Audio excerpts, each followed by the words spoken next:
Previously on GT Academy. You want to see somebody that has car control. G-force. You're going to come all the way up, over the top, fully inverted, 200 miles an hour, 200 horsepower. I passed one of the cars by completely dive bombing into the first turn. It was definitely dangerous. If there was a wall there, he would have been hurt right now. Can't really see anything, so I missed my braking point. All you hear is tires squealing. It's the end of the road for you, my friend.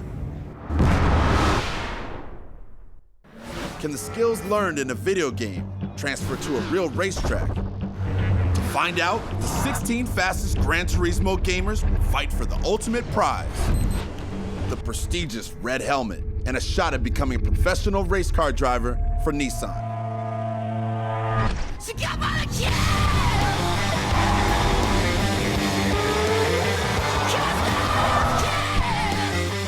the gamers clash in motorsport challenges on and off the track.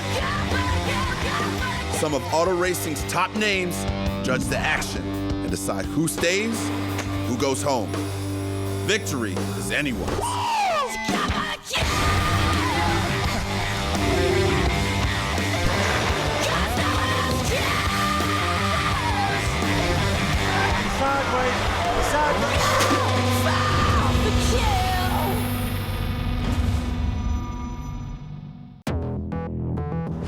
This is the greatest challenge I've ever faced. You have to take this more seriously than anything you ever have in your entire life. I came here for a reason, and it's to get that red helmet.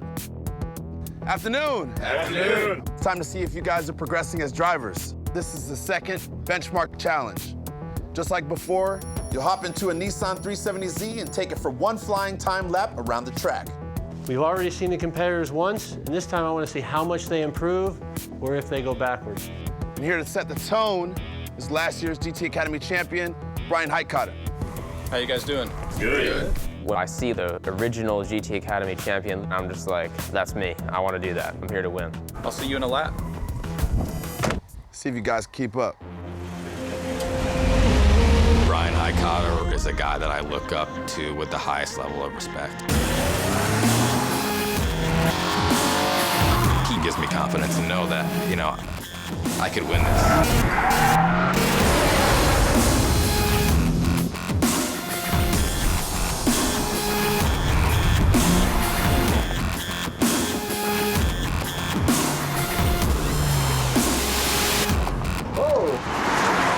Highcutter's lap time set. Let's see how the gamers stack up. I wonder what my benchmark will be.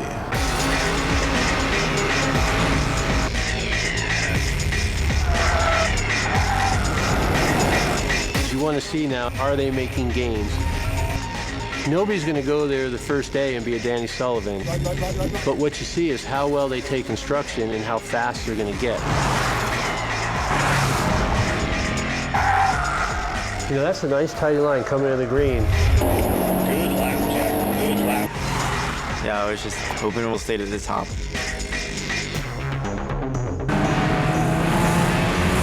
Kyle Preston. Well, I thought I had a pretty good lap going, and then just going into the last turn, I overshot it. Too much of an early break over there. It cost me a lot of time. He's the first guy to go a half a second slower than he did in benchmark 1. Number 36, Kyle Preston. My name's Kyle Preston. I'm 24 years old from Redding, California, and my screen name is A7X Maverick. I saw the competition online last year, and then you know, I saw the TV show and how real and how big of a deal it was, so it made me want to do it this year. My stepdad races modified down at our local short track.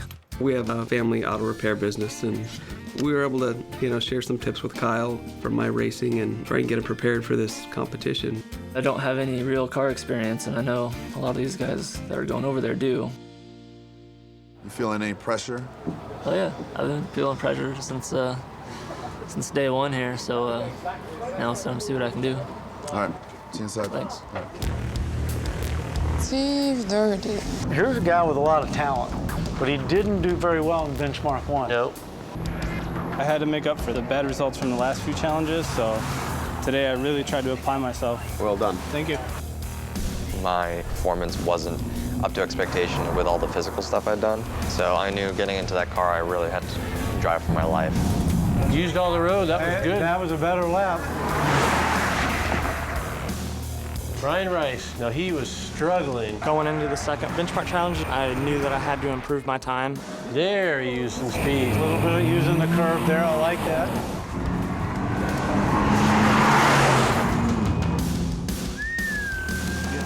Ooh, that's a big improvement.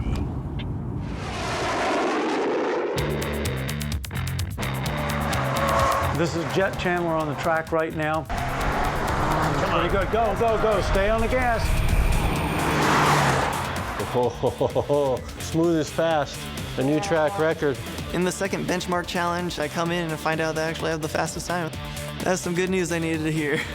I was a little bitter that Jet got the fastest time. It's always nice to be the fastest.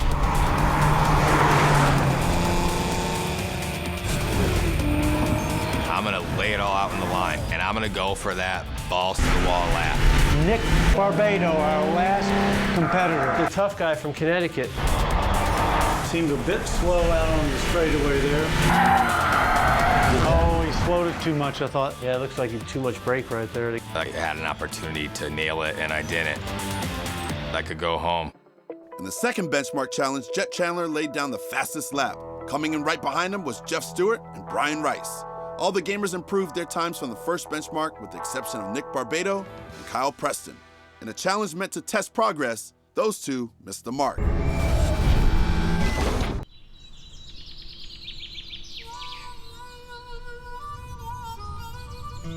Welcome to the wilderness. As you know, in race car driving, it's about teamwork and it's about physical fitness. So our challenge combines the two. We like to call it Mud Mayhem. Each team will tackle a series of obstacles through the Mud Mayhem course. You'll face a tent crawl, fire, an electric spider web, 2 6-foot walls, and more. This course was designed by British commandos. It's tough, so gamers, good luck. We've randomly selected 3 teams of 3. Team A will be Austin, Kyle, and Brian. Team B will be Jet, Eric, and Jeff. And Team C will be Matt, Nick, and Steve. All right, now that you got your teams, I'm gonna hand you guys off to these nice guys here. Right, fellas, it starts now. Run to the edge of the trees. Go! Fast as God will let you. This isn't motor racing. This is down with it, dirty, horrible, blood, mud, throwing up. This is gonna suck.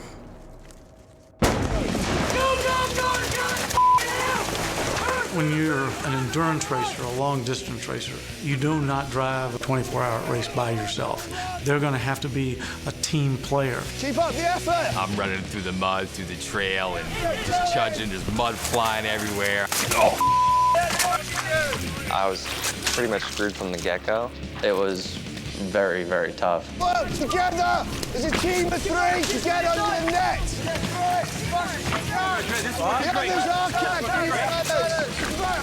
I'm just trying to crawl through there. My knees are all busted up. Get out of the thing to notice that I don't have my wedding ring. I just had to continue. You can always buy another ring. Number 37, Brian Rice. My name is Brian Rice. I'm from the Colony, Texas. I'm 27 years old, and my screen name is TexDriven3. I first got into racing right when Gran Turismo came out, and after that I got my Legends car and started racing. Holly is my lovely wife. She believes in me and really wants me to do my best, and I'm thankful to have her and thankful for that support. Pressure just doesn't get to him. There's literally nothing that can stress him out. He's in it to win it.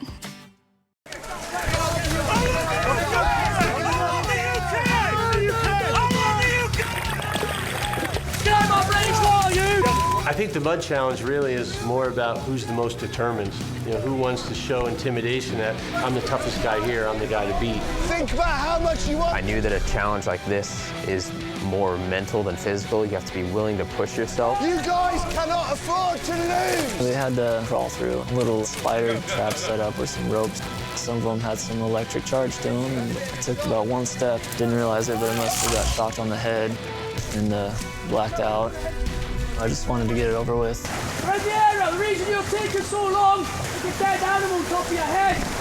Ready guys, run through the water well. How much do you think about that hot shower waiting for you in your accommodation? Not finished yet. The other team might catch you on the wall. All the way to flag, boys, all the way. That was the first one to cross the line. I think I did better than a lot of people expected. We were just so full of adrenaline and pumped. We were yelling and screaming. Woo! All the way through. Push it all the way through. There you go. Nice. Nice. Get up! Get up! Out! Out of the water! Running through the course, Eric, he's about to throw up, about to stop. I would be very surprised if Eric actually made it through this.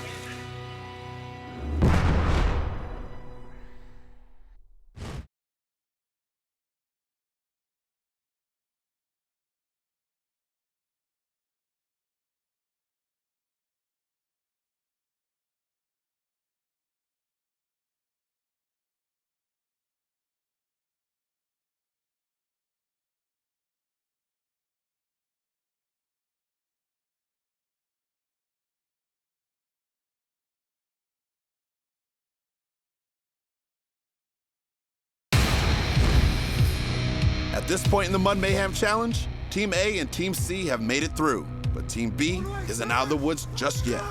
You got maybe two of the lightest, fittest guys out there, but Eric's overweight, out of shape. Eric, at the beginning, he had a very difficult time. I was out of breath. I couldn't form words. They were yelling at me. They were trying to provide encouragement. There you go, Eric! Stay with it, man! With that foot! But I just couldn't even think. I was about to quit. The whole idea of the challenge was to work as a team. I was able to work with Eric, tell him, like, I know you're feeling really sick right now, but if you keep pushing it just a little bit more, it'll get easier. Jet's probably the most physically fit guy here. He's able to show us as a good teammate. Right. I got up and kept running, and then eventually saw the home stretch. You've still got the opportunity to show this training team how much you want this. The theme of friendship has been kind of weird here, because during this challenge, like, that's sort of more where it hit me. It's not about jokes, it's not about having fun anymore. This is serious. We got to get through this together. It was challenging to get Eric over the wall. In the end, it took one of the other instructor guys and me at the bottom, and then Jet and one of the drill sergeant guys at the top of the wall pushing to get him over. But we finally did, and, you know, it was satisfying to get him over. Probably one of the toughest challenges you guys will ever have. This is when you guys really come together as a team. I tell you, I saw a lot of determination. I saw a lot of teamwork. Eric, I probably would have quit if I were you, so that was a lot of heart you showed. Good job. To actually get through it and to have our team win was awesome. Probably the manliest I've ever felt in my entire life, that's for sure. I made that final push, and it felt like the best thing I've ever done. I was very proud of myself.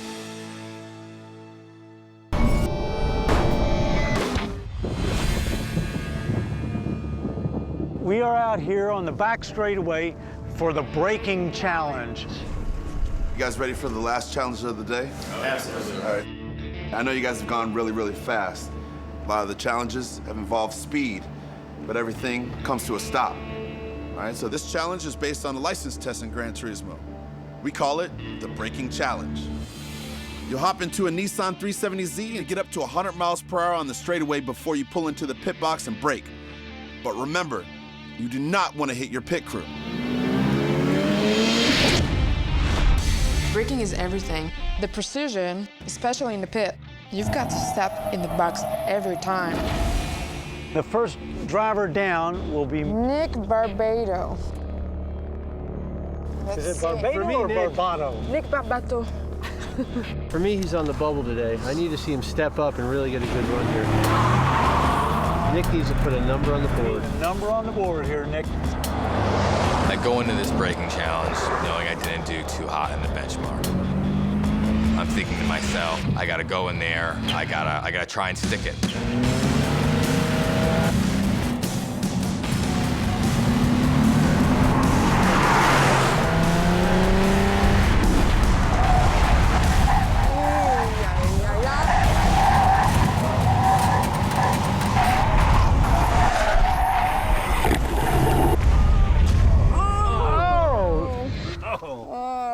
Barbado just went sideways and took out his crew. No reckless driving. But you know what? I'll tell you what, it wasn't bad. And by the way, if you look at the time, a 12:74, pretty impressive. Well, second out, I believe, is going to be Steve Doherty. So this is all about ultimate bravery. On the edge of bravery and stupidity? Well, it's a very fine line, really, isn't it? You know. Number 31, Stephen Doherty. Racing is definitely in my blood. That's all I've ever done and all I ever want to do. I've always played Gran Turismo since the very first one came out. Every version of the game. As soon as I could, when I was 18, I went and got the cheapest car I could find. I fixed it up, and that was my first race car. I brought Stephen to the track when he was 2 years old. He's always just been enthralled with cars. Hopefully, my door-to-door experience and actual car racing experience will pay off in the end. Here he comes down the straightaway. Here we go. Take a look. Here he is.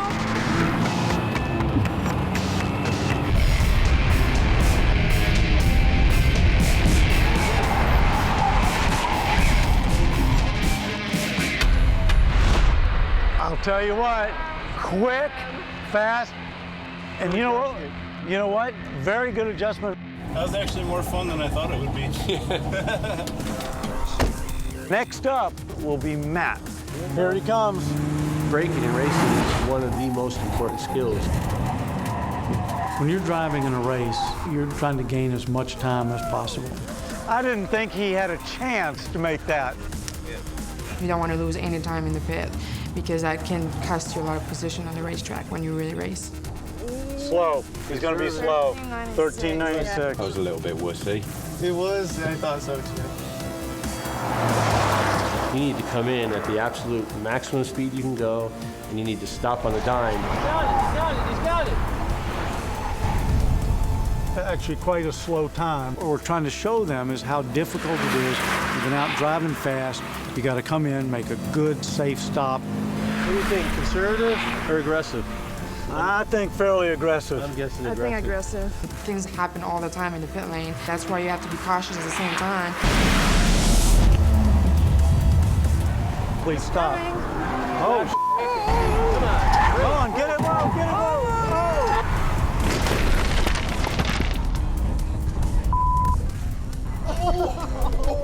Oh, y'all saw that, right? Yeah. Don't do that. Yeah. This is not a video game. This is real life. I've had the best time. I just, took out a few people. Kyle Preston, for me, is another guy that's kind of on the bubble. He needs to show me something and step up and really get a good run here. Kyle's not really showing us what we need to see. He's messing up in so many disciplines that he's just getting kind of more negative and negative marks. And so any other challenge we do, he's going to really, really have to do something spectacular. All right, guys, he's on the straightaway. Here comes Kyle Preston. He's on the gas.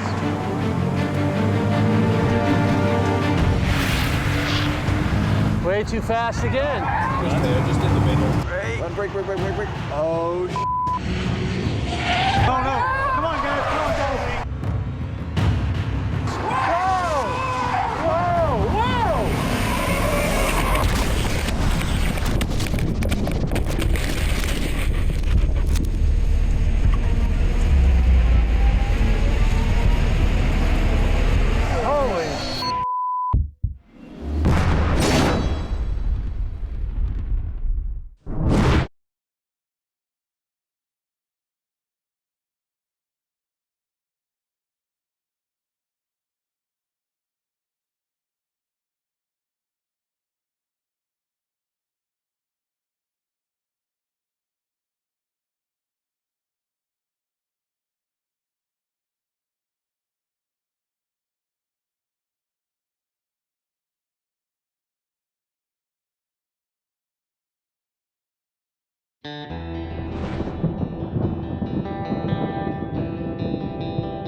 The judges are always watching and judging you, so I'm sure that looked pretty bad.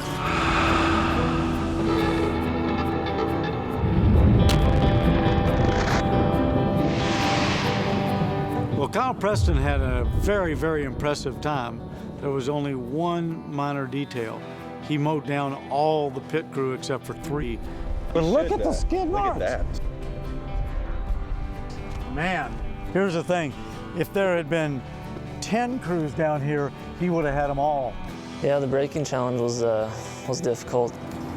I'm going down the straightaway and I slam the brakes, the car turns sideways, and I can see that I'm probably gonna hit a few of these guys. They got set up and it didn't work out. Pretty much killed the whole pit crew. Got them all.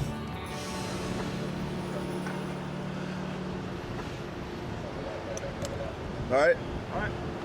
Good luck. Watch your elbow. Brian Rice showed a lot today.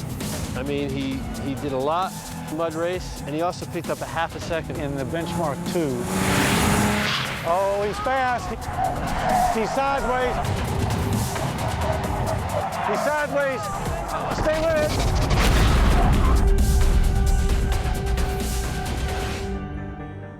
it. Couldn't believe I did that. I was just devastated. It was the dumbest thing I've ever done. Well, he took down 4 of the crew. It wasn't as spectacular as Kyle's. So at least I wasn't the only one.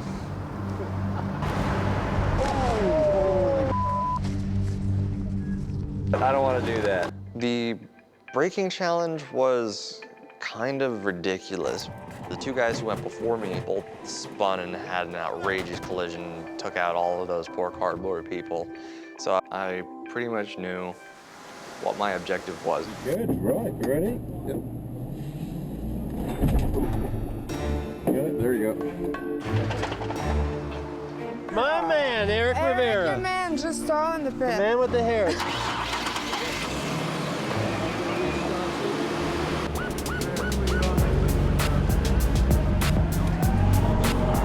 Let's see what he can do.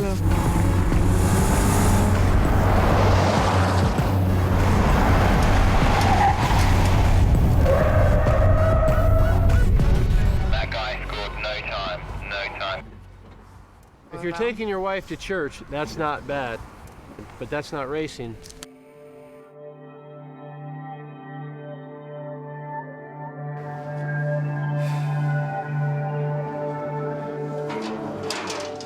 You're not very consistent so far. That challenge was pretty much the lowest of the lows in terms of my performance here at GT Academy. To be honest with you, we need much more from you. Your hair thing that we're talking about for so long, it's exactly what we want. It's commitment. If I told you you should cut your hair today, would you do it? I would. Yeah? Let's do it. Right now. If you don't run like a racing driver, at least I'll make you look like one. There's a lifestyle I lead back home that is gonna be completely upside down as soon as I get back. I can't just sit around playing video games, waking up late. And you know what? I don't mind. Whether I win or not, I'm gonna be going back home to a changed life. If your career as a professional racing driver ever goes to you always have hair cutting. Do we have a hairdresser on site? I wasn't expecting it to come out the best, but after getting the haircut, I felt like $1 million, but the haircut was only worth about $150. It's a whole nother person down there. We started off with everybody pretty conservative, but then we got some guys who were really knocking down the crew members. There it is. Yeah. Quite the barber. Yeah. Since we have to cut somebody soon, I think we really ought to talk about, the worst cases out here. So, you guys want to start? I think actually Eric Rivera didn't give any conviction, and then he braked really early, no hard brake, not really hitting, and going really slowly into the box. He didn't mean that? Get in line. What I saw with Kyle is he had really bad modulation, but then when he came down for the run, he just locked it down and it looked like he just aborted the mission. It does look like a racing driver now. Well, I sure as hell didn't run like one.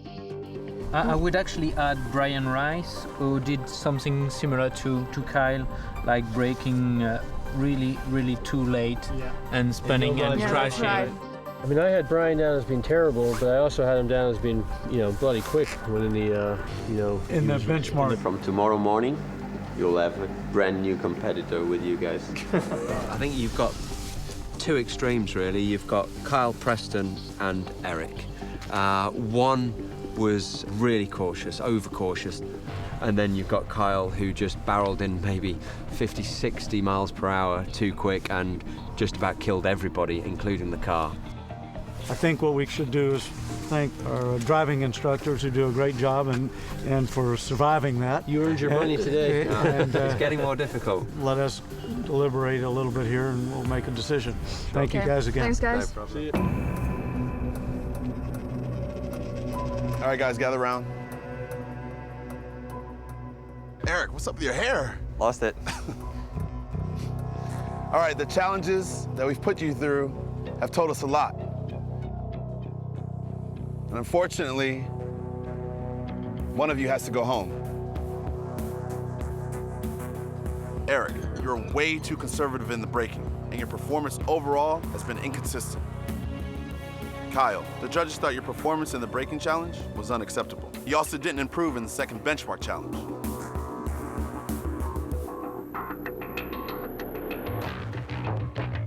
So Kyle, please pack your bags, turn on your helmet. Your race from virtual to reality ends here.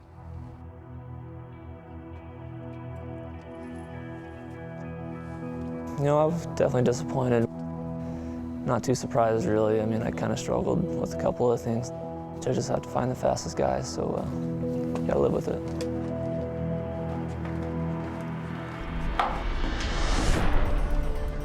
There you have it. Half the field is gone. You guys should be proud of yourself. Only one's gonna finish, and it's your chance.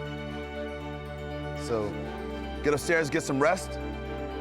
Another big day is to come. Next time on GT Academy, Boris and I will be chasing you in this Nissan Juke R, and we'll be firing paintballs at you. Our shenanigans in the pit just really killed us. Looks like he's struggling. I think his race is run now. Go to spike.com for full episodes and a chance to win GT Academy prizes.